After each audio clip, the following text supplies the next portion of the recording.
Hello, this is Reggie with Reggie's Urban Jungle. And first and foremost, I want to say thank you to everyone who helped me reach and surpass 1,000 subscribers here on YouTube. This is a great milestone for me, seeing as I started YouTube about 7 years ago. I did it just to record and do a video log and keep records for myself. And then I started taking it a little more serious about a year or so ago. So now things have progressed and I'm at 1,000 plus subscribers. I think I'm actually at 1,036 to be exact. And I want to thank every single person who has believed in me and helped me reach this point. I do think I will be doing a 1,500 YouTube subscriber giveaway. I'll have more details on that in a future video.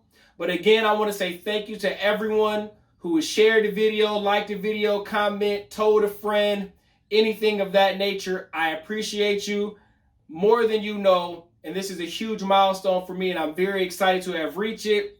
In honor of reaching 1,000 subscribers, I'm wearing my throwback logo, the first one I ever made. Just as, I don't know, it just felt like the right thing to do. So again, I want to say thank you to everyone.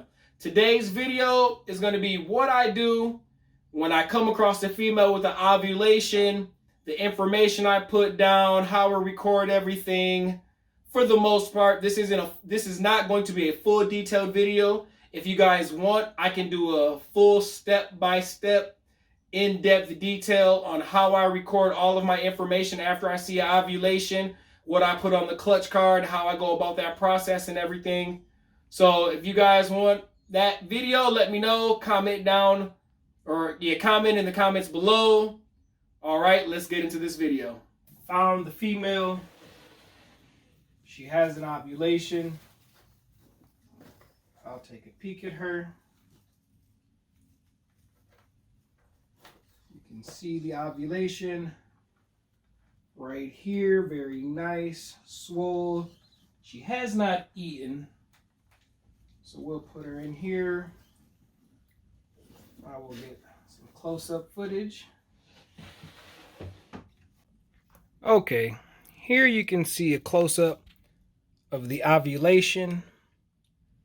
Nice and swollen in this area. She has not eaten in 3 weeks. So this is a clear sign of an ovulation. See, that part is thicker than the rest of her body. I took the water bowl out just for the purpose of this video. But as you can see, the ovulation has been confirmed. So what I'll do is I'll write the day of the Ovi, boom. When the post-ovulation shed should be 21 to 30 days, depending. I will fill out the clutch card. This will be my third clutch of the season. So it'll be the year would be 2020. Clutch is going to be RUJ 2020-3, facility RUJ. The mother was an Inchy Ultramil. Possible head hypo. The father was a desert ghost. He bred her 6 times. So my data down here, the only thing I can fill out as of right now is the ovulation was on May the 7th. So when she has her post-ovulation shed, I will fill in that. I will fill in the PIP date and then the date laid and so on and so forth. I will fill out the rest of that card.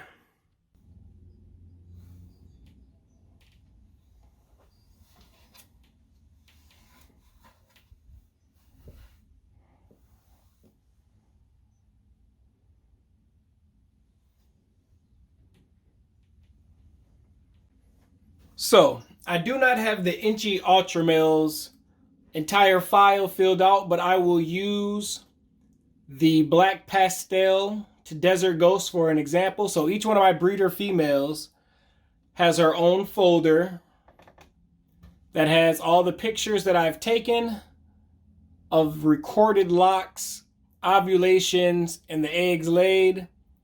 So this right here is all of the pictures of confirmed copulations that I have seen. I'll take a picture. I will rename each photo with the date, the male and the female. Once an ovulation has occurred, I take pictures of the ovulations. I will I don't name them because the ovulation is obviously through a 12-hour to 48-hour span. So I just take all the pictures that I've taken of her, videos as well that I post on Instagram or TikTok or whatever the case may be. All of that visual information goes into this folder so I can go back and look on it. And then once the eggs are laid,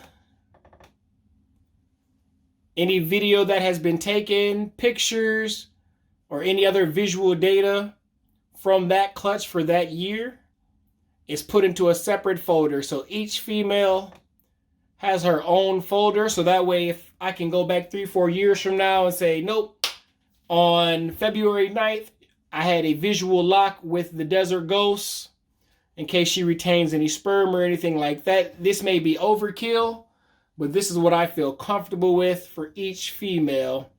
Also, I have a Microsoft Excel or a Google Sheets document that I use for all of my females for their locks and copulations. Here is the Desert Ghost Black Pastel. I keep all of my pairings for the year. And this, the green through the locks, means they have already went and laid. I lock and pair up to 8 times. After that, if they don't go, they don't go. Then I use the black here for ovulation, and red means they have laid, stopped breeding, period. Yes, so the female column, the male column, the date. If there's 2 males, I will put an abbreviation for the males on there, possibly change the color of the date just so there's no confusion. And I normally break my breeding season down into 2 halves. So there's a top half and a bottom half, but we'll go into that in another video. But for the Black Pastel, she was paired and locked with the male Desert Ghost 6 times, and I have each date recorded. On here, I also have the ovulation date and the lay date. Here we have my clutch information. So this is how I keep track of all my clutches that I have here at Reggie's Urban Jungle. There's a clutch ID number. I record the dame, the sire, how many eggs were laid, if there were any slugs, how many slugs were laid. The offspring section is for how many of the babies are alive coming out of the lay or out of the egg. And then rotate over here. I have the ovulation date. I have the post-ovulation shed date. I have the date that the eggs are supposed to be laid on. I have the date that the eggs are actually laid on. And then I have the date that the eggs are supposed to pip. You come back over here.